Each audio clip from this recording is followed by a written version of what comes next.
Coup de tonnerre au procès Martinez-Zogo. Simple journaliste ou informateur au cœur d'une guerre de clans. Introduction.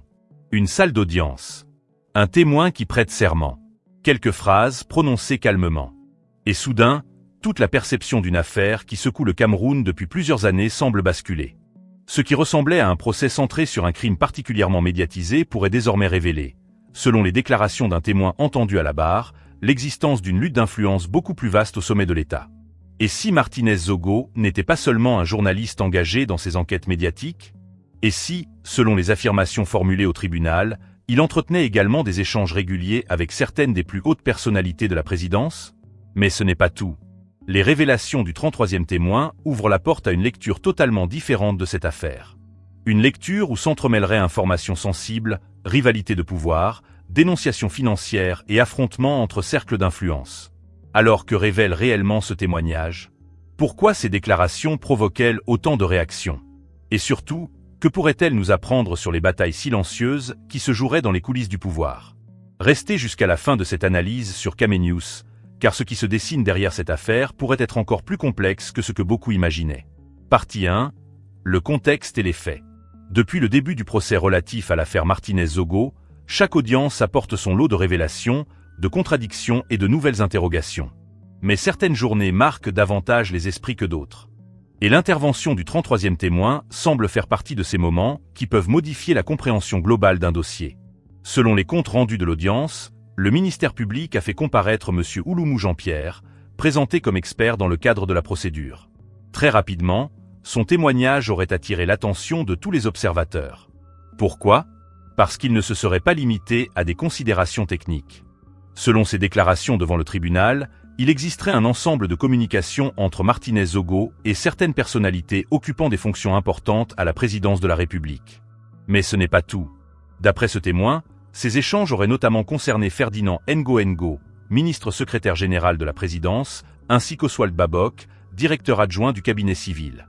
Des affirmations particulièrement sensibles. Et il convient de rappeler un principe fondamental. Ces éléments relèvent à ce stade des déclarations faites au cours d'un procès et doivent être considérés comme tels tant qu'ils n'ont pas été définitivement établis par la justice. C'est précisément ce qui rend cette séquence judiciaire si importante. Le témoin affirme avoir identifié un réseau de communication régulière. Selon lui, Martinez-Zogo aurait transmis des informations, des analyses et différents documents à ses responsables. Une affirmation qui, si elle était corroborée par les éléments matériels annoncés au tribunal, donnerait une nouvelle dimension au rôle du journaliste. Mais ce n'est pas tout. Depuis plusieurs années déjà, de nombreux observateurs décrivent les hautes sphères du pouvoir camerounais comme un espace où coexistent plusieurs centres d'influence. Officiellement, les institutions fonctionnent selon leur organisation habituelle. Mais dans les analyses politiques, il est souvent question de groupes, de réseaux, de sensibilités et parfois même de clans. Le témoignage du 33e témoin semble justement s'inscrire dans cette lecture. Selon son récit, les informations transmises par Martinez-Zogo auraient concerné plusieurs dossiers sensibles de gestion publique. Des dossiers qui, depuis longtemps, alimentent les débats médiatiques et politiques. Et c'est là que l'affaire prend une tournure encore plus intrigante. Car les informations évoquées ne porteraient pas uniquement sur des sujets généraux. Selon les déclarations faites au tribunal, certaines cibleraient directement l'homme d'affaires Jean-Pierre Amougou Belinga. Un nom qui occupe déjà une place centrale dans cette affaire. À partir de cet instant, le procès semble quitter le simple cadre criminel pour entrer dans celui d'une lutte d'influence beaucoup plus large. Une lutte où information, pouvoir et intérêts stratégiques pourraient s'entrecroiser. Mais ce n'est que le début. Car derrière ces révélations apparaît progressivement le portrait d'un affrontement qui dépasserait largement la personne de Martinez-Zogo. Partie 2. Le conflit qui se dessine derrière le procès. Lorsqu'on écoute attentivement les déclarations attribuées au 33e témoin, une question surgit immédiatement. Qui combattait qui dans cette affaire?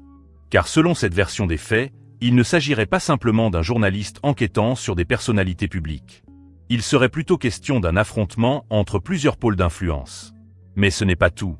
Imaginez un instant la scène.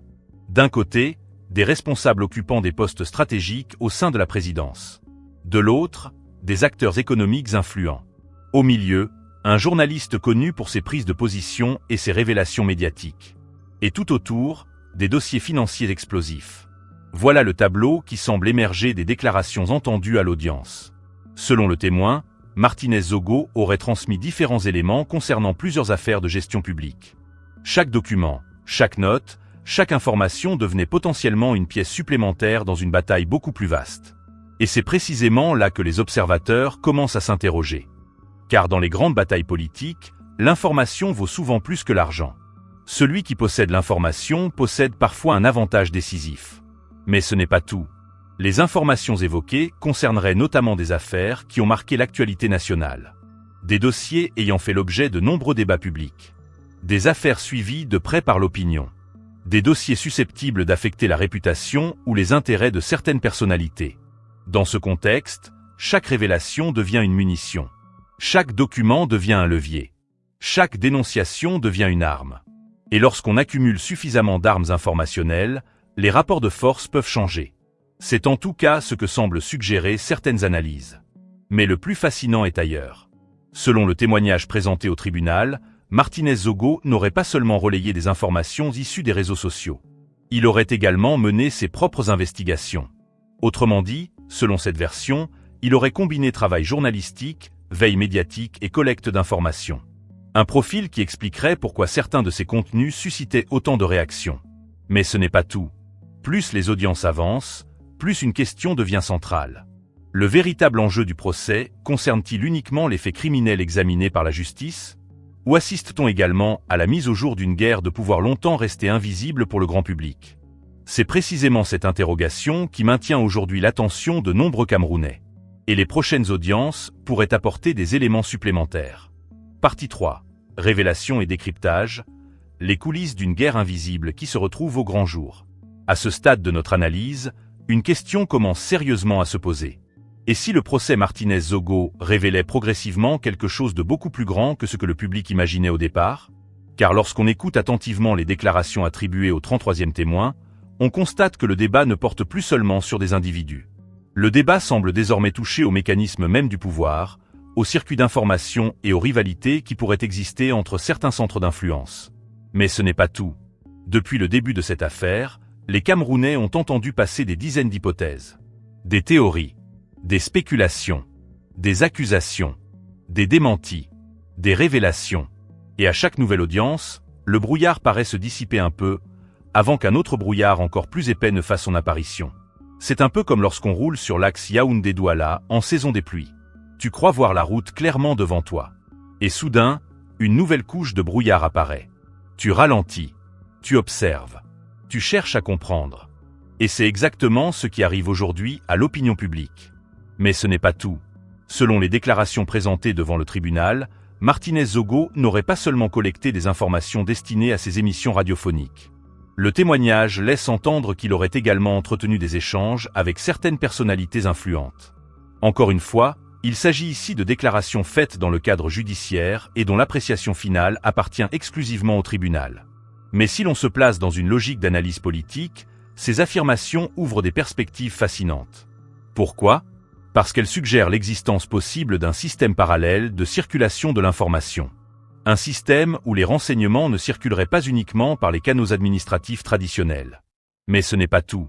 Dans toutes les sociétés modernes, l'information est devenue une arme stratégique. Certains possèdent des entreprises. D'autres possèdent des réseaux. D'autres possèdent des capitaux. Mais celui qui possède l'information possède souvent un avantage considérable. Parce qu'il sait avant les autres. Parce qu'il comprend avant les autres. Parce qu'il anticipe avant les autres. Et parfois même parce qu'il influence les autres. Voilà pourquoi les déclarations du 33e témoin suscitent autant d'intérêt. Elles ne parlent pas seulement de personnes. Elles parlent du pouvoir de l'information. Et au Cameroun, chacun sait que l'information est souvent plus précieuse qu'un terrain à Bastos ou qu'une villa avec vue sur l'océan à Kribi. Mais ce n'est pas tout.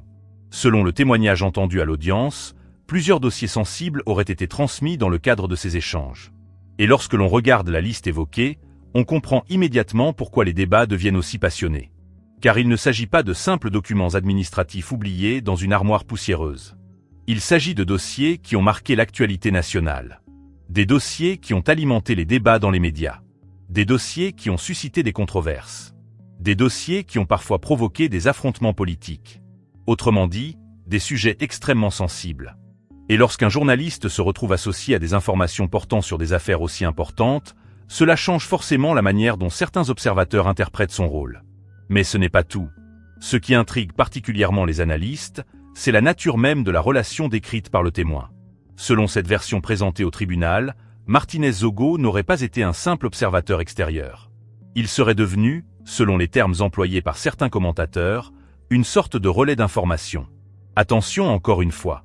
Il ne s'agit pas ici d'un fait définitivement établi. Il s'agit d'une lecture basée sur les déclarations faites au cours du procès. Mais cette hypothèse soulève des questions fascinantes. Car dans l'imaginaire collectif, le journaliste est généralement perçu comme quelqu'un qui observe le pouvoir. Quelqu'un qui enquête sur le pouvoir. Quelqu'un qui critique parfois le pouvoir. Mais lorsque les frontières deviennent floues entre les observateurs et certains acteurs du système, les interrogations deviennent inévitables. Et c'est précisément ce qui semble se produire aujourd'hui. Mais ce n'est pas tout. Essayons maintenant de regarder cette affaire sous un autre angle. Imaginez un grand match de football. Le public croit que seuls les joueurs présents sur la pelouse participent à la rencontre. Pièce. Mais derrière les tribunes, dans les vestiaires et dans les bureaux, d'autres acteurs influencent également le résultat. Les dirigeants, les recruteurs, les investisseurs, les intermédiaires, les conseillers, les sponsors. Tous jouent un rôle, même lorsqu'on ne les voit pas. Et selon certaines analyses, l'affaire Martinez-Zogo pourrait fonctionner de la même manière. Le grand public observait la partie visible.